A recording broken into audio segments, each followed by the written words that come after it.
Welcome back नाज़रीन। और programme के सेगमेंट में हमारे साथ मौजूद हैं साबिक वज़ीर आज़म शाहिद खाकान अब्बासी साहब। ख़ुसूसी तौर पे लाहौर से इस्लामाबाद तशरीफ़ लाए हैं। कल PDM का जलसा है, उसमें नून लीग की नुमाइंदगी भी करेंगे। बहुत शुक्रिया प्रोग्राम में शिरकत करने का। आपसे कुछ ही देर पहले आप इस्लामाबाद पहुंचे।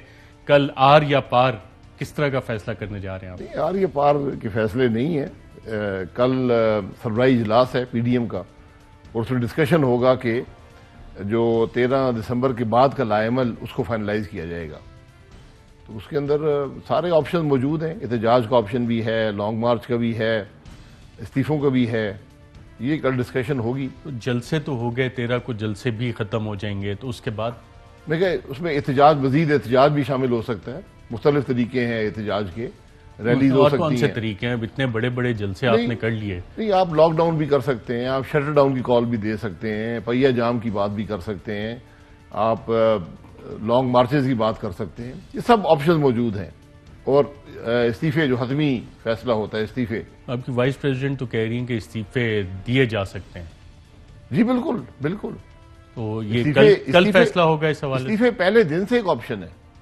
पहले दिन आपको याद होगा जो APC हुई थी, उसमें एक कमेटी बनाई गई थी जो इस्तीफे के ऑप्शन को एग्जामिन करेगी, कब इस्तेमाल किया जाए और कैसे किया जाए। लेकिन पाकिस्तान पीपल्स पार्टी तो कहती है ये तो वो ऑप्शन है जो कि शायद वो किसी भी सूरत में इस्तेमाल करने से पहले 10 दफा सोचें, बल्कि इसको न्यूक्लियर ऑप्शन कहते हैं। पाकिस्तान पीपल्स पार्टी के पर्सन बिलावल भुट्टो, और ये गालिबन जो PDM का सरबराही इजलास था उसके बाद उनका ये इंटरव्यू था। नाज़रीन, आपने देखा कि बिलावल भुट्टो साहब इसको एक्सट्रीम मैया कहते हैं, लेकिन मुस्लिम लीग नवाज की senior vice president Maryam Nawaz कहती हैं कि तमाम MNA और पार्लियामेंटेरियन सेनेटर्स अपने इस्तीफे तैयार रखें। और कल ही सोशल मीडिया कन्वेंशन नून लीग का, उसमें उन्होंने ये ऐलान किया। मैं पाकिस्तान के सारे इलेक्टेड MNAs को, MPAs को और सेनेटर्स को ये मुअद्दबाना अर्ज करना चाहती हूं, अगर आपकी पार्टियों ने इस्तीफे देने का फैसला किया तो मेरी पाकिस्तान के मुंतखब नुमाइंदों से ये रिक्वेस्ट है कि किसी दबाव में आने से इनकार कर देना, क्योंकि अवाम अब बहुत बाशऊर हो चुके हैं। जो मजबूरी की तहत भी जिसने पार्टी से दगा किया, लोग उसके घरों का घेराव करेंगे। आपको कॉन्ट्रडिक्शन नजर आती है पीपल्स पार्टी और नून लीग के इन बयानात में? नहीं, कोई कॉन्ट्रडिक्शन नहीं है। बिलावल साहब, हर जमात की अपनी राय होती है, वो मीटिंग में राय का इजहार किया जाता है, फिर एक कंसेंसस होता है एक बात पर। ये जो बिलावल साहब ने कहा, ये उस वक्त उनकी राय थी, उसका इजहार उन्होंने किया है। अब कल मीटिंग होगी, उसमें हर जमात अपनी राय का इजहार करेगी, फिर एक फैसला होगा, उस फैसले के सारे पाबंद होंगे। यही तरीका होता है। फैसला वही होगा जिस पे तमाम जमातें जो PDM की मेंबर हैं वो मानेंगी। फैसले कंसेंसस से होते हैं, तमाम जमातें मानेंगी। और ये जो बिलावल साहब ने कहा कि ये बिल्कुल एक न्यूक्लियर ऑप्शन होता है, यानी आप निजाम से लाताल्लुकी का इजहार कर रहे हैं। यहां तक बात नहीं पहुंचनी चाहिए थी। असल बात यह है, अब बात वहां तक पहुंच गई है। जो मरियम साहिबा कह रही है वो बिल्कुल दुरुस्त बात है कि, और मैं नहीं समझता हूं कोई भी MNA MPA ऐसा होगा जो पार्टी फैसला कर ले, PDM फैसला कर ले तो इस्तीफा नहीं देगा। वो शख्स अपनी सियासत को खत्म कर रहा होगा। इस्तीफों से हासिल क्या होगा? हुकूमत तो कहती है आप इस्तीफे दें, हम कबूल करेंगे और इलेक्शन। जी बिल्कुल करवा लें। कभी भी सियासत में एक तरफा निजाम नहीं चल सकता, ये पॉसिबल नहीं होता। जिस तरह ट्रेजरी बेंचेस या हुकूमत एक जरूरत होती है पार्लिमानी निजाम में, अपोजिशन भी एक जरूरत होती है।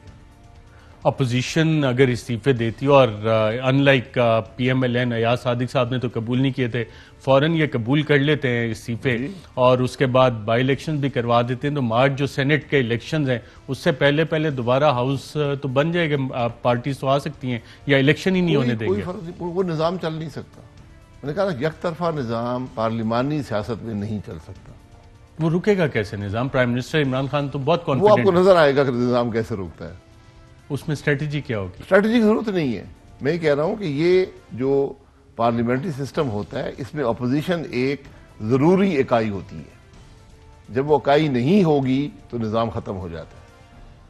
लेकिन बहुत से ममालिक में चल भी रहे, और नहीं, ऐसी कोई मुल्क नहीं है। जनरल सीसी बड़ी इफेक्टिवली चला रहे हैं इस तरह का निजाम। 97% वोट लेके आए थे। वही निजाम है, जनरल सीसी वाला ही है। नहीं, वहां तो इलेक्शन में 97% वोट मिले थे उनको। तो आप अगर बॉयकॉट करेंगे तो 97% majority in the senate, majority in national assembly, majority इन पंजाब, और अगर पीपल्स पार्टी जो कि वो कहते हैं कि शायद ना करें, सिंध में ही मेजॉरिटी निकाल लेंगे। हमारी भी एक ख्वाहिश है 97% वाला निजाम आ जाए मुल्क में।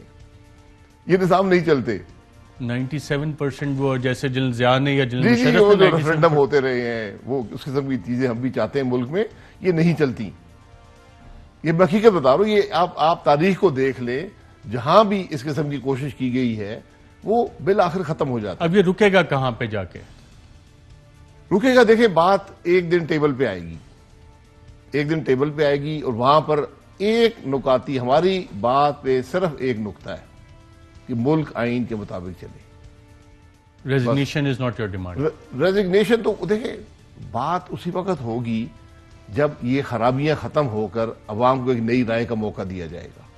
उससे पहले बैठकर बात करनी होगी कि आइंदा मुल्क कैसे चलेगा। नए इलेक्शन है या ग्रैंड नेशनल डायलॉग है? जी, डायलॉग इलेक्शन दोनों इकट्ठे जाते हैं ना।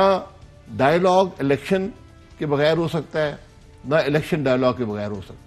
इस हुकूमत से आप डायलॉग करने के मूड में नहीं है? हुकूमत से डायलॉग का मकसद नहीं है। फिर हुकूमत किससे तो डायलॉग? उस खराबी का नतीजा है जो 2018 में हुई और जो एक तसलसल है इन खराबियों का।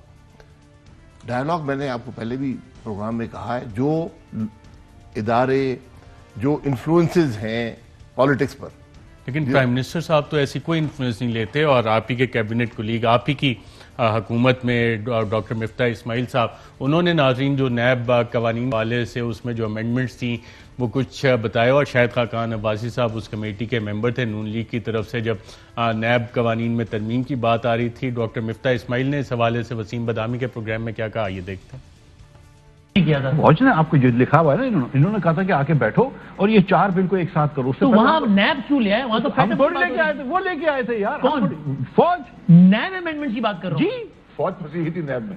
फौज चाह रही थी कि नैब लॉज अमेंड हो जाए। देखो ये जो तीसरी कुव्वत थी, जिसको मैं कह रहा हूँ, उन्होंने कहा था कि उसका क्या मफाद था नैब लॉज अमेंड करने में? उनका ये नहीं, मफाद किसी का नहीं था, मफाद मुल्क का था। तो मुल्क का, देखिए मैं आपको बताऊं, वो कहें नहीं, मुल्क का मफाद वो चाहते थे, ये नहीं चाहते थे। अब क्या है? नहीं, ये तो इंतहाई सेम पेज पर है ना। कोई ब्यूरोक्रेसी काम नहीं कर रही थी। लोगों को ये फील हुआ कि ये काम नहीं हो रहा है आगे, तो ये बिल्स जो है ये अमेंड करवा लें। इसलिए लोगों ने, इन्होंने आके बिठाया कि यार आप बैठ के, तो वो आपको कन्विंस करने में कामयाब हो गए, इनको नहीं कर पाए कन्विंस। नहीं, ये तो इन्होंने अपोज किया ना उसको। इनकी पूरी काबीना कन्विंस थी, मां सिवाय इमरान खान के। ये लोग तो सब आके बोल चुके थे कि हम समझते हैं कि हो जाना चाहिए, सिर्फ इमरान खान मना कर रहा है। किससे बोला था? ये वुज़रा ने बोला था। मसलन मैं नाम नहीं लूंगा, लॉ मिनिस्टर या जिसके भी जो भी बैठे हुए। तो सब कन्विंस हो गए। पाकिस्तान में एक आदमी कन्विंस नहीं, उसका नाम इमरान खान था। एस्टैब्लिशमेंट सबको कन्विंस कर लिया, उनको नहीं कर पाई। एस्टैब्लिशमेंट ने मुझे नहीं बोल रहा है। तमाम काबीना कन्विंस सिवाय इमरान खान साहब के, और डॉक्टर मिफ्ता इस्माइल साहब सही कह रहे थे। देखिए, मेरे वज़ीर ख़ज़ाना रहे हैं, मैं इनको बड़ा समझाता रहता था कि सच बोलना चाहिए, लेकिन सारा सच नहीं बोलना चाहिए। ये नहीं, आप कंफर्म कर रहे हैं उनकी मैं कंफर्म नहीं कर रहा, मैं ये कह रहा हूं सारा सच बोला उन्होंने। मैं आपको सारी बात जो मैं बता सकता हूं, कुछ बातें नहीं करनी चाहिए। फैटफ की बिल आए, फैटफ की बिल आए, फैटफ की बिल हुकूमत से नेगोशिएट नहीं हो रहे।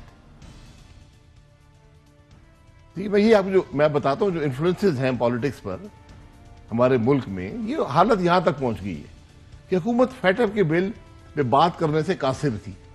किससे नेगोशिएट हुए? नेगोशिएट इंटेलिजेंस के इदारे नेगोशिएट करते थे। कौन से इंटेलिजेंस? आईबी से? जो भी, तो उसको छोड़े, मैं उसमें जाना जरूरी नहीं है। कितने इंटेलिजेंस के इदारे? एक जब वो लिस्ट बात आई थी, जब 26 बात इदारे यहां तक पहुंच जाती है कि स्पीकर भी एतमाद खो बैठे, एक मुल्क की जरूरत है कि फैटफ के बिल्स हैं, उस पर हुकूमत और अपोजिशन, हुकूमत बिल लाती है, बिल को कमेटी में जाना चाहिए, वो कमेटी में नहीं जाता, एक इलीगल कमेटी बनाई जाती है, स्पीकर बनाता है दोनों हाउसेज की, उसमें उसको हर बिल इतना गलत था कि आप उसका अंदाजा, मैंने आपको प्रोग्राम में बताया है। आप जो बिल हुकूमत लाई थी और जो पास हुए 9 या 11 बिल हैं, एक दो रिजेक्ट हो गया था, आप उनकी इंटेलिजेंस एजेंसियों ने नेगोशिएशन, इंटेलिजेंस एजेंसियां उनका हिस्सा थी उन नेगोशिएशंस का। हमें तो जितने फुटेज रिलीज हुआ उसमें कहीं भी नजर नहीं आए।